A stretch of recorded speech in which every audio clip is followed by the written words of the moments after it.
This is Elvis Express Radio. Is Michael Jarrett there? Hi, this is Michael speaking. Hey, Michael. This is Joe from Elvis Express Radio. You got a few minutes to give us answer some questions? Yeah, I sure do. Michael, can you tell us where you were brought up, where you were raised? Well, let me go way back here. I was brought up in the San Francisco Bay Area. I was born in San Francisco, and I grew up mostly in Marin County, in a little town called Forest Knolls, and it's an area where a lot of the kids back in the '60s during that Generation of Love thing was happening in the Bay Area. A lot of them lived out there in Forest Knolls, a lot of the bands, so it's kind of a well-known place. It's also where Jerry Garcia passed on. So, oh, goodness. yeah. Can you tell me what your parents and that did? What they did? Yeah. Yeah, my mom was a registered nurse, and she worked nights, and bless her heart. And my father was a dental technician, and he worked in San Rafael, and he used to ride his bicycle from Forest Knolls to San Rafael every day. I admired him for that. It was like a 14-mile round trip. But yeah, my parents were great. They were very supportive of my music and everything. Well, is that what you always wanted to do when you were younger, was to be a composer? Well, actually, when I was a kid, I was listening to radio a lot and trying to emulate a lot of the R&B stuff that I heard, and I'd sit down and play a lot of doo-wop type songs on the piano, and I started writing when I was very young, and I don't think that I had it in my mind then that I was going to be a musician. I really didn't discover that until I'd left home around 17 years old and went into the military. Mm-hmm. And with my folks' permission and all that. And, I got into music in Texas, just sitting down in the rec hall with the guys and playing the piano, and they'd gather around and singing all the old doo-wop songs. And one night a rock and roll band came in to entertain us, and somebody offered me up there to play, and I was scared to death. I'd never played with a good band like that before. I'd played with some kids before in high school, but nothing professional. Anyway, I got up there and I played and got offered a job when I got out of the military with that same band, and I was waiting on a medical discharge for bronchitis that used to turn into pneumonia a great deal. And I just finally one day had enough and told the sergeant I wanted him to process me out of the service on a medical discharge. So I didn't even know until that point I was going to be a musician. Didn't even know what I was going to do at that point. I didn't have any formal skills, and I'd quit high school and all that. So anyway, it just all happened all at once, and we went on the road with Jerry Lee Lewis shortly after I joined that band as an opening act for him in the Midwest, and wow. That was very exciting. So now, I know as a young man, you saw Elvis Presley perform. Can you tell us about that story? Well, golly, it was an accident, really. I had joined the Air Force Reserves, and this is before I went on active duty, and during that time, I was able to just go to any Air Force base wherever and show my ID, and of course wear my uniform and everything, and I could get a military hop on an airplane anywhere. So I decided I wanted to go back to Virginia and see my friend who had moved back there from Forest Knolls, and he was from there originally, but he had gone back home to help his parents. So I decided I wanted to venture across the country, and I had a friend also who had just moved from Forest Knolls to Texas, and he lived right outside. I can't think of the name of the town now. Oh, anyway, forgive my 72-year memory here. That's okay. Anyway, I stopped off in Texas, Tyler, Texas. There it is. And old Johnny B, he was an old friend, and we were in there kind of jamming around like we used to do in high school. And one of his buddies came in the door, and he said, man, there's this guy over in Gladewater in a ballpark over there. You're not going to believe. You got to see this. So we all hopped in this car, and it was about a 20-minute ride over there. And we got there, and there was all these people standing around. There was this flatbed truck out there, and these guys playing up there, and we kind of worked our way up through the crowd and looked, and there was Elvis. And he was just blowing people's minds, and we were standing there listening to the comments of people, and a lot of the older folks, they weren't going for it at all. They just couldn't believe what they were seeing. And all the girls were just kind of, going nuts, and the guys were getting a little bit pissed off because their girlfriends were kind of going crazy for Elvis. And it was an amazing thing to see how the audience responded to him, and no one had ever seen anything like this before.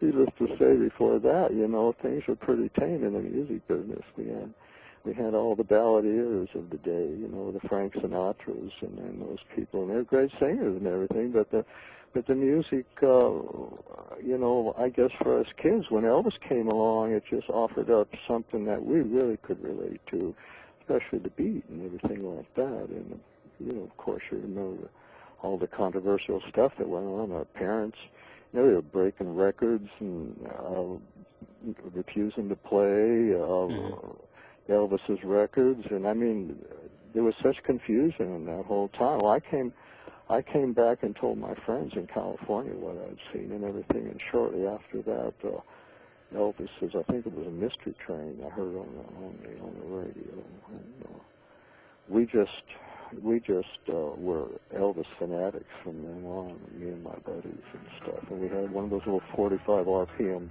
record players, and we had those Sun recordings, and we had some Roy Orbison stuff too, and it was just great. Ooby Dooby, I remember this one of the records. There you go. We loved that song so much. But there was just something when Elvis came out with Mystery Train, and it just had a sound to it, that the way they recorded everything back there, Sam Phillips and those guys were using the delays and everything, and getting that slap on the bass, and when My Baby Left Me came out, that was another one that just fractured us, the way the sound of the whole thing. That's one of probably my all-time favorite Elvis tune from that era. Now, what was the first song that you wrote that somebody actually used? Oh, golly. First, I was working back in Oklahoma City in the late, right after we did the Jerry Lee Lewis tour. I was working out of Oklahoma City, and I met this guy who had a 14-piece R&B band, and he actually, I wrote a song for them, and he actually tried to steal the song from me. I heard it on the radio. I offered it up to them at a rehearsal one day. I heard they were looking for material, so I wrote this song called All Day, All Night, Trusting in the Fighting, because you don't do right. And it was just like a funky little blues song, and next thing I know, I hear it on the radio. That sounds like an Elvis movie. I said, that's my song, and it was the same band. They had gone ahead, and after I left that day, decided they were going to just steal this song.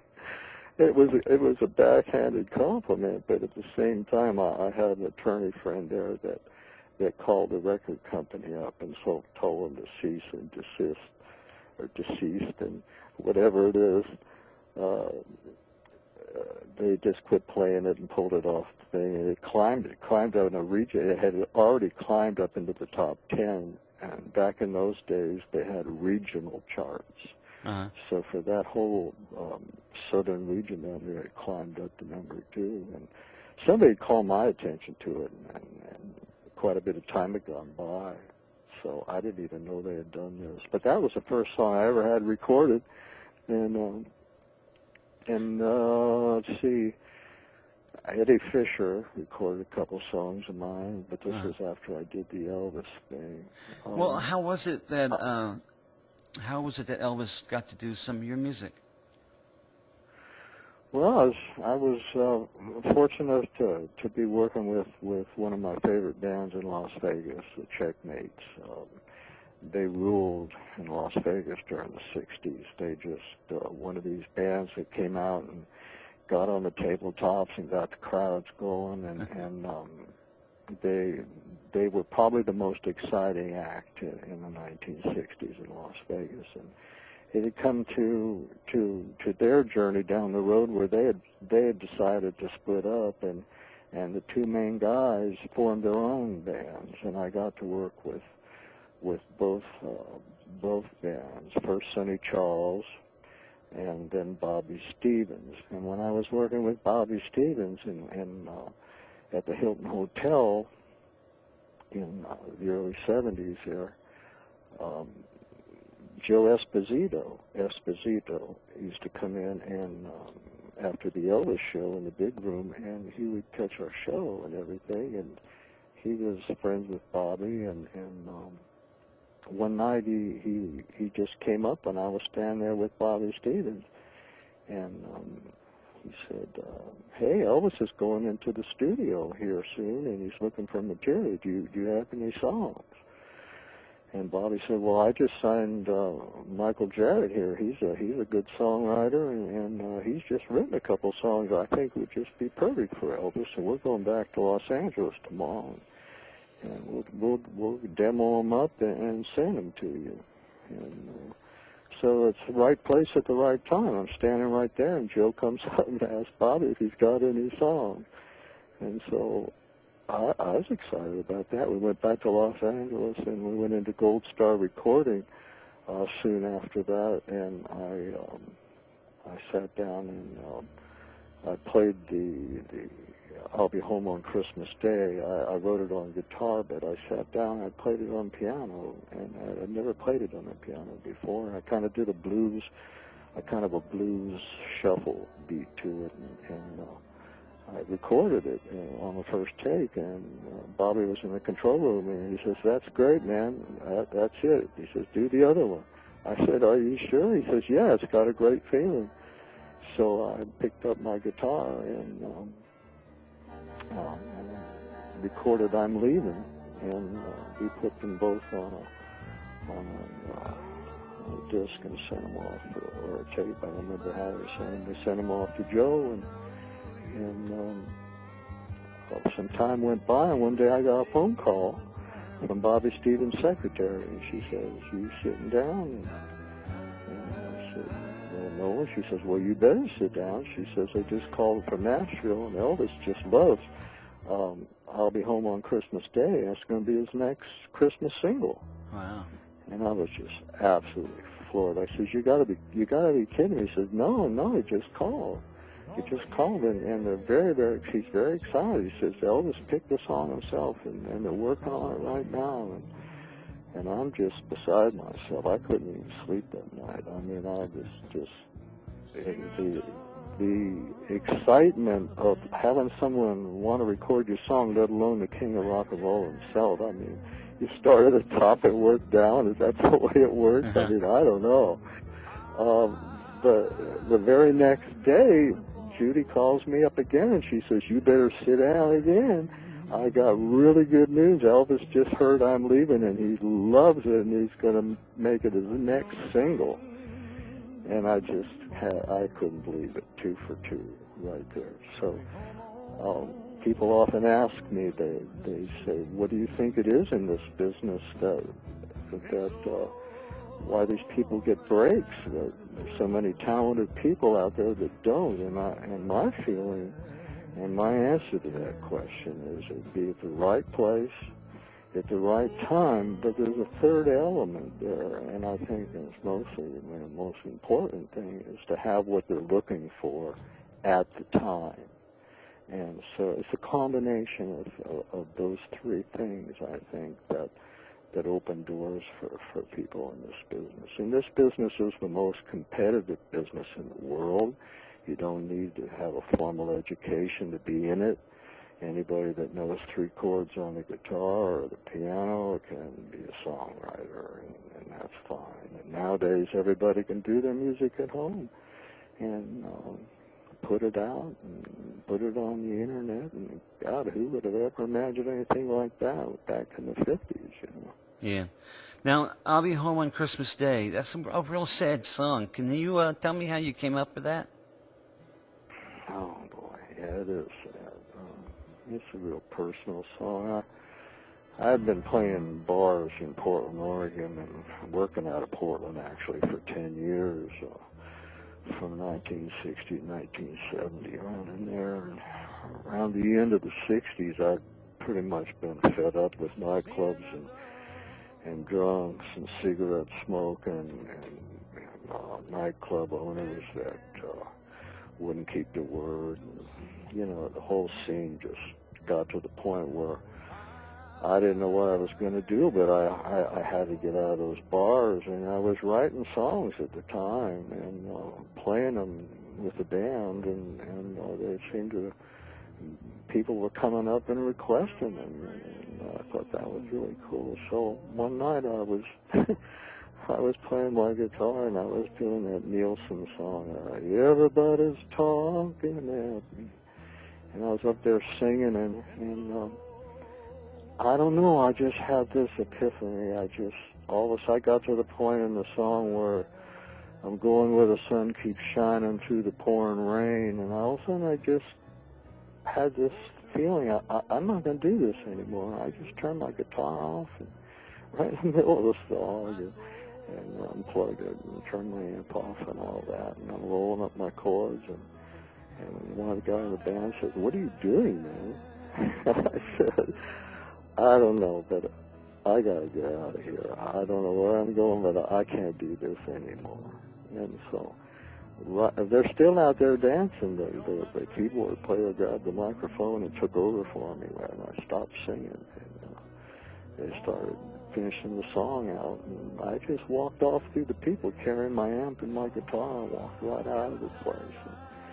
And I looked back to the little windows and the doors, and all that cigarette smoke was billowing up into the stage lights, and I thought, man, oh man, I've been doing that for 15 straight years.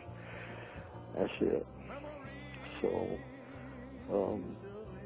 after that, I had about a week, 10 days to clear out my apartment, and I had a little party and invited some folks over, a little going-away party, and I had told the company that rented me all my furniture for the apartment. I told them, come and get your stuff. It was all cleaned out, and I'm just sitting there the last night before I'm going to catch my plane the next day to go back to my folks' home in the Bay Area in California. There, I have my guitar in my sleeping bag, and it's Christmas Eve, and I'm looking at all the lights of the city. And I just had gone through a marriage that came to a terrible end, and it was one of those situations where alcohol was involved, and being young kids, and there were children, and I just missed everybody, and I sat down and I wrote this song about wanting to be back home with my family and my kids on Christmas Day. It was one of those type songs that was from the heart, and it just happened probably, in less than an hour's time, but it was one of those honest things that just happened, and I didn't think much of it,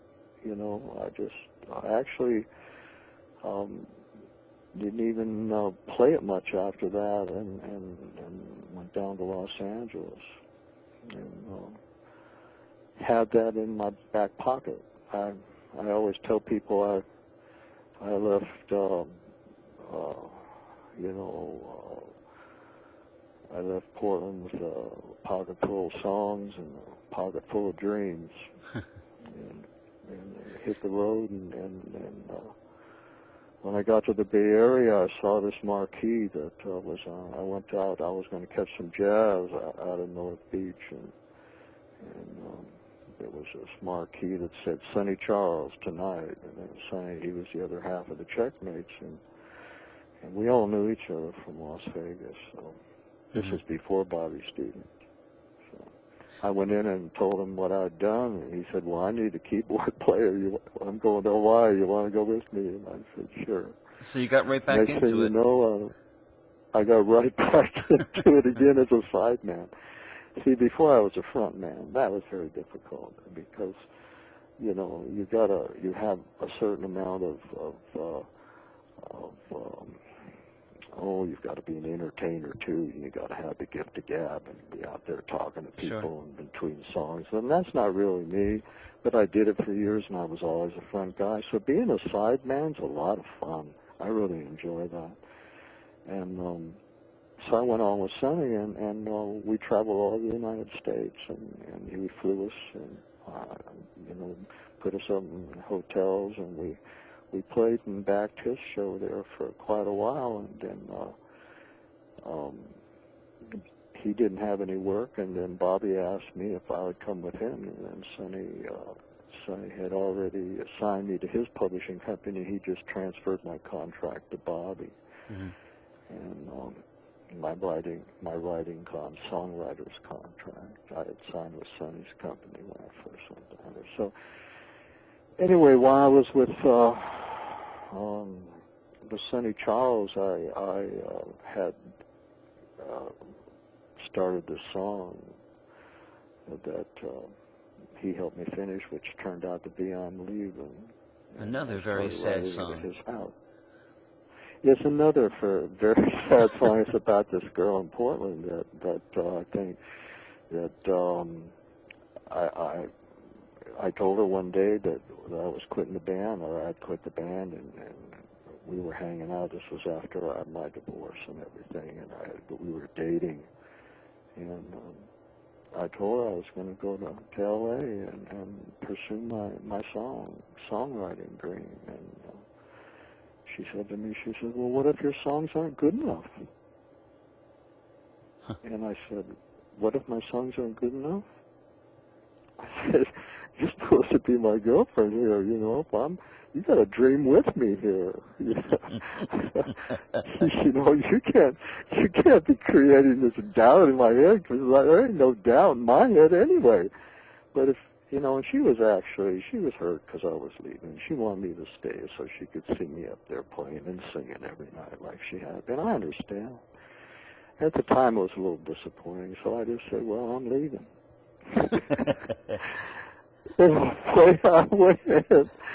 And it turned out when I wrote that song, I guess it must have been about her or that experience, it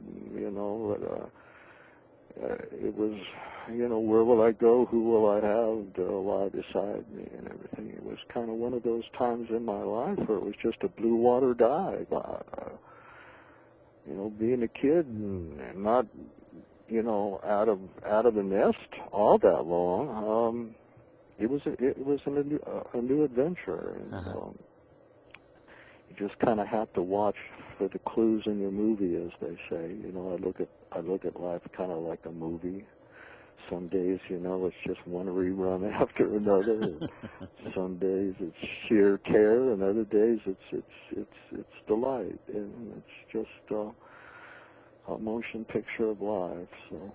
So you gotta just kind of follow it along, Yeah, the song "I'm Leaving," Michael, is such a haunting sounding song. Well, it's kind of like a trademark for me. I don't mean that. I don't know how I mean that. You can take that in a lot of different senses. But Did you ever make a song that was happy? Huh? Did you ever make a song that was happy? Gosh, that's a good question. I've just written a song with my writing partner Dave McKechnie, who's a wonderful songwriter and has written for Martina McBride and Kenny Rogers and John Denver. He lives here, and we write together, and we just finished a song called Broken Hearts in Beer Cans. And it's a story about a young girl whose father leaves when she was 9 years old, and when she grows up, she goes to track him down, and the way she finds him is to follow the trail of broken hearts and beer cans. And she finally finds the guy who's a guitar player out on the road, and she hunts him down and wants to know why he left, and wants to just make sure it wasn't because of her. You know how sometimes children feel in divorces that it's their fault. But I just finished writing that, and it's a happy, sad song because she finds him, but then what? And that's the way the song ends. I'll send you an MP3 of it. You'll like it. Oh, cool. Now, we were talking, excuse me. Michael, we were saying about how haunting I'm Leaving is. Mm-hmm. The sounding of it. And did you mean for it to sound that way, that haunting sound? Yes, I did. Yeah. Elvis, Elvis cut it exactly like I sent it to him, including the introduction and the whole deal. If you listen to cut number 3 on the I Sing All Kinds CD, Mm-hmm. you can hear him working it up in the studio, and you can hear how they're kind of carving out the song arrangement, and it finally ends up just like what I was sending, and it almost has a sound like Hawaiian music a little bit when you first hear the harmonies and stuff. And I think that's where the haunting sound comes from. It's the chord structures that make that happen. Mm-hmm. And I did that.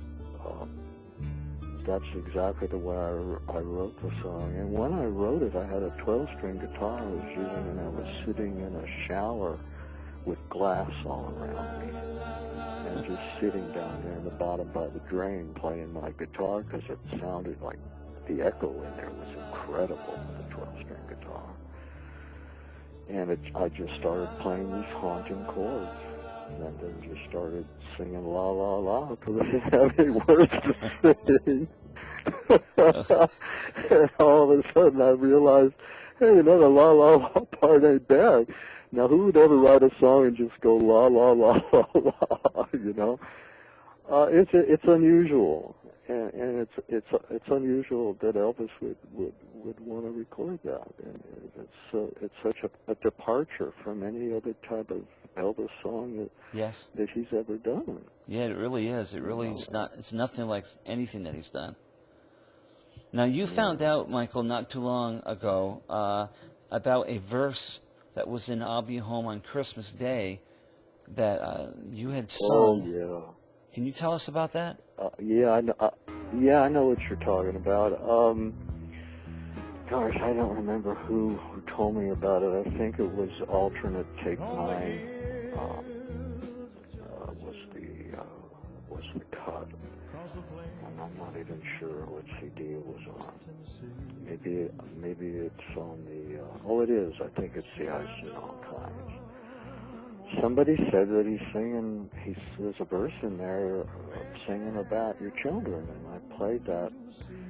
And I'm telling you, when it got to that part and I heard him singing, because see, I wrote that night, and I included that night back in '69 on Christmas Eve when I wrote the song. I included a verse about my kids in the song when I wrote it, and kind of just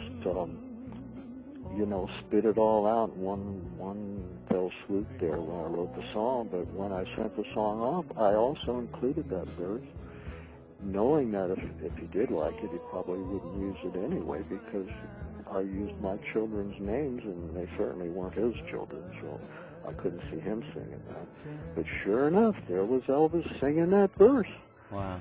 And I couldn't believe it, and there were each one of the kids' names, and it's just amazing to me that they made the decision to go ahead and do that. And I understand for two reasons why that verse wasn't in the final master. Number one, as musically, that would be three verses in a row like that before they changed keys and went on to the last verse to kind of wrap the song up, you know. And it was kind of an anticlimax to have three verses before you changed keys like that. So two verses actually worked better. But the second reason is, just like I explained, I don't think that they felt that was an appropriate verse to be in there with someone else's names of children in there. So, Well, how cool to hear I that. understand the decision, but pardon me? How cool to hear that so many years later. But yeah, Wow. I mean, after 40 years, nearly 40 years, it'll be 40 years this Christmas Eve in 2009 that I wrote I'll Be Home on Christmas Day. Wow. And to have all this time go by and not even know that verse was in the can, as they say, on the recording that he did. It's such a delightful surprise to me. Yeah. Now, Michael, did you ever get to meet Elvis Presley? No, but I came pretty close to it. I got invited to see him sing. To a show when he had recorded "I'm Leaving," and it was getting up there on the charts.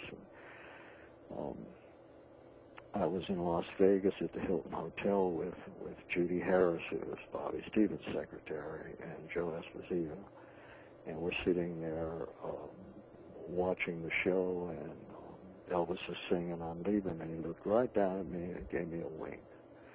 And I couldn't believe it. And both Judy and Joe looked at me and they smiled and everything.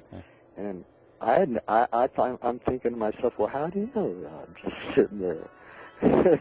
or who was he winking at? Was it really me, you know? But turns out that they had made plans for me to go up and meet him after the show, and unbeknownst to me. And so when the show was over, Judy says, "Come on, we're going to go meet Elvis." I said, "You're kidding." She says, "No, it's all been prearranged. We're going right now." So down the hall we go in the elevator and up there, and we get out and we're walking down the hall, and here comes one of Elvis's bodyguards. I think it was Sonny West, and he comes up and he said, "Nope, no visitors, no visitors." Colonel says, "Nobody." Oh, and Joe says, "Well, this is, Michael Jarrett, blah, blah, blah, and he, wants to meet Elvis, and Elvis looking forward to meeting him or something." I don't know what the conversation was exactly. But it turns out that Colonel just didn't want anybody in there that day, and I don't know why. And he told Sonny West to tell us that Elvis had 103 temperature. Now I was sitting in the seventh row and seventh seat and right in the middle in the seventh row. I mean, that's about the best place to catch a show. And I'm seeing Elvis do his show up there for 2 hours, and that guy didn't look sick to me. And he was beautiful. This was before he started, really downhill with all the prescription stuff. But the Colonel, from what I read, just didn't want people to get too close to Elvis. The Colonel just wanted to control everything, and did. Yeah. They say, like during the 50s, when a composer would come with their music, that they would have to share some of the writing, at least on the label, to say that Elvis was a part of composing it. Yeah. Now, did anything like that happen with yours? Well, you know something? Funny you should ask that. I had a friend come up to me one time and say, "How is it that Elvis's name's not on your it's not listed as a writer on your songs on these albums?" And I said, "Well, because he didn't write them. That's why his name's not on there." He said, No, you don't understand. He says, back in those days, the Colonel put Elvis's name on just about everybody's stuff for publishing reasons, so Sure. he'd make some money. And I said, well, you know what? The good Lord smiled at me. I said, because it never happened to me, and don't ask me why it didn't happen. Joe, I can't tell you why it didn't happen, but it didn't. If they had tried that, would Michael? Here's one for you. If they had tried something like that, would you have done it? Gosh, no, that's a really good question.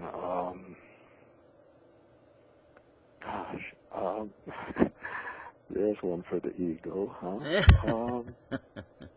I probably would have, knowing it was Elvis. I Sure. don't know. So you can Back see. then, your values change as you get older, and of course hindsight is 20/20, they say. But I probably would have, just because it was Elvis. I mean, I Sure. just loved it. I loved the ground he walked on, So you can see why those composers and the songwriters in the '50s did that. I miss that, Joe. I'm sorry. You can Say see that why. again? You can see why the songwriters in the '50s did that, just to get a song. Oh, sure. Yes. Sure, they all probably felt the same way, that it would be a break, and they'd have to go through the rest of their lives telling the story. But what the heck, they're getting their royalties, and it opens the door. Yeah. It's a tough business. It's very competitive. Now, It was then, and it's even more so now. I bet. Michael, when did you find out that Elvis Presley had passed away? Oh, well, oddly enough, I was in Las Vegas, and I was staying at a friend's house there, and I was writing some songs, and just sitting right at the keyboard one day when a friend knocked on the door, and my friend went over and answered the door, and this girl was just standing, and she was pale, and she says, "Elvis is dead." I said, "What?" And she says, "I just heard on the radio, just when I was getting out of the car here, that Elvis just died." I said, "You're kidding me, come on." So we turned on the news, and sure enough, and there I was, right in Las Vegas, right where it all began for me, and my story with him. It was, and then I sat down and I wrote this song, "The King is Dead, Long Live the King." And, it was really, really a nice tune. I have a copy somewhere. I've been trying to find that thing. But it wasn't an appropriate time to shop it, I'll tell you that. Yeah. It was just something I had to get off my chest, and I sat down, and I was just right there at the piano, and I had tears coming down my cheeks when I wrote it. Oh, would it be great to Someone to said, hear "The king is dead, long live the king." That was the beginning of the first verse. Mm-hmm. Now, Michael, you were just on a long tour yourself. Can you tell us a little bit about that? And then I'll let you go. I know I've had John here for quite a while.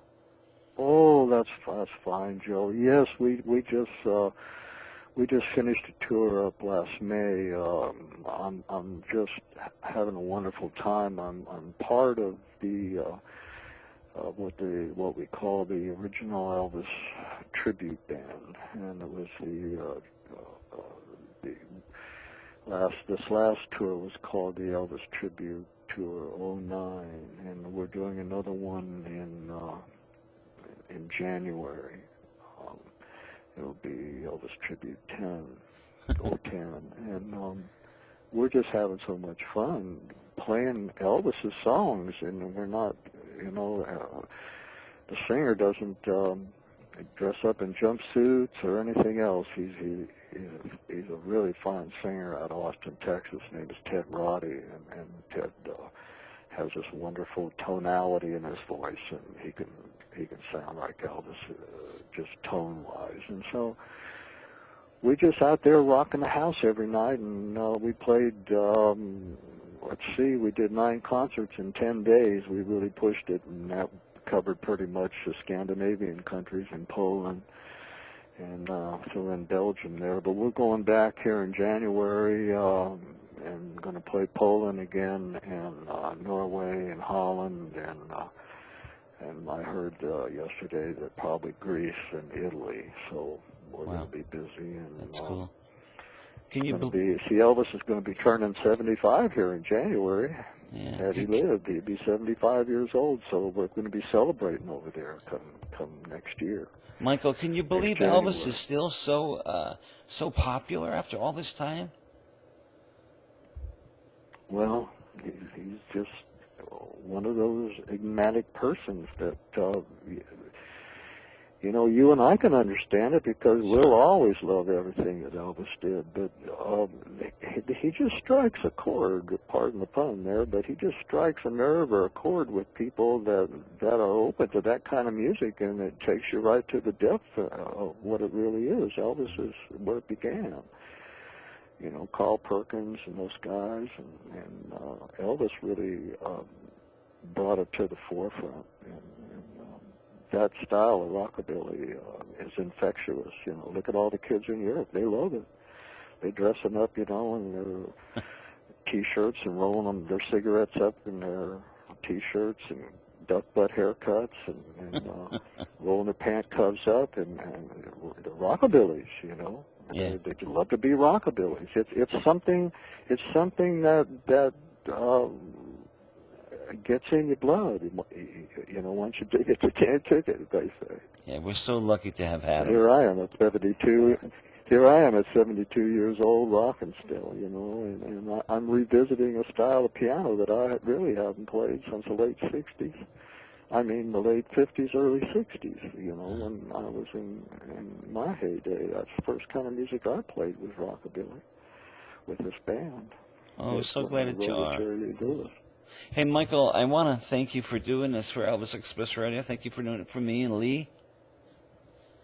Oh, well, my pleasure, man. You guys rock, and you give Lee my regards, would you? I certainly will. You take care, Michael. All right, Joe. It was nice talking to you, and I'm going to send you an MP3 of that song we just did. All right, take care. Lovely stuff there. Bye-bye, Michael. Brilliant stuff. Well done, Joe. Another great little interview there. Michael Jarrett, a writer of I'll Be Home on Christmas Day and I'm Leaving. I'm Leaving is in my top 5 of my all-time greatest songs. I've always said that, so it's not just for Michael's benefit. Wink, wink. Anyway, May 16th, 1971 was I'll Be Home on Christmas Day, and May 20th, 1971 was I'm Leaving. I want to, again, thank Michael for doing the interview for us on Elvis Express Radio. It's always a pleasure to hear from Michael. And I'm going to play out now another song that was written by Michael. It was recorded as a demo by Butch Baker and Dana McVickers. It's an unreleased song. I played it for the first time. It got its world premiere on Elvis Express Radio back in August, and I'm going to play it out right now. It's a beautiful tribute to Elvis that Michael Jarrett wrote called You Touched Everybody's Heart. Until next week, join us on Elvis Express Radio.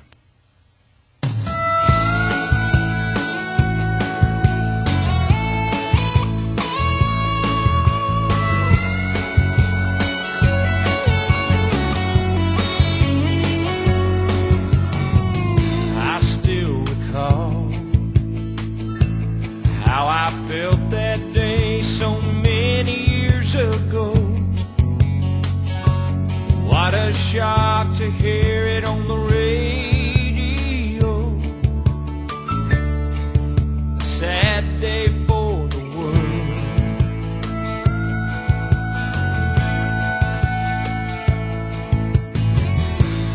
We were so young. We all believed that things would never change. Knew for sure we were gonna be okay. When we heard your music play,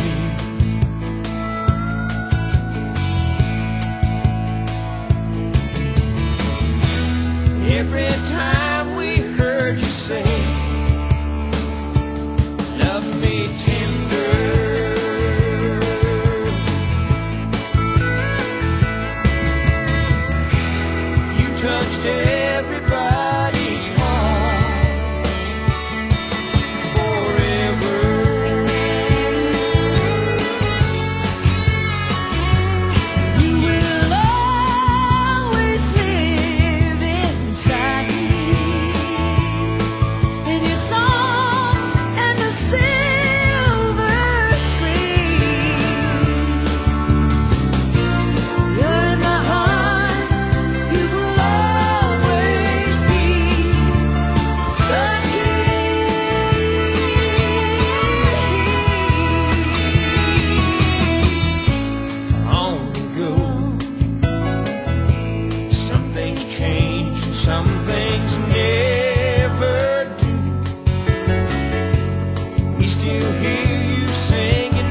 can't hear your music play. Love me tender.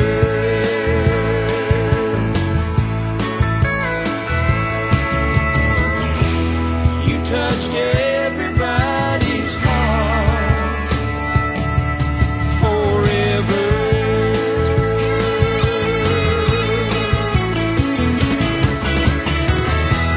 We can't hear your music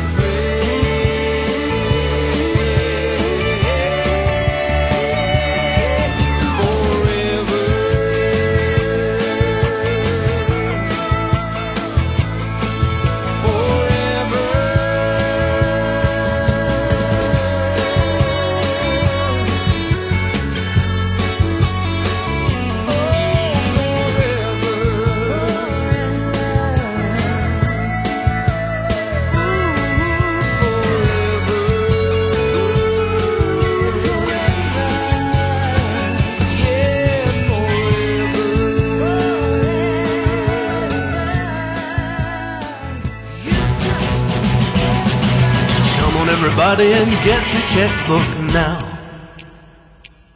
Come on, everybody, sign into your PayPal account. Come on, everybody, take a real deep breath and repeat after me.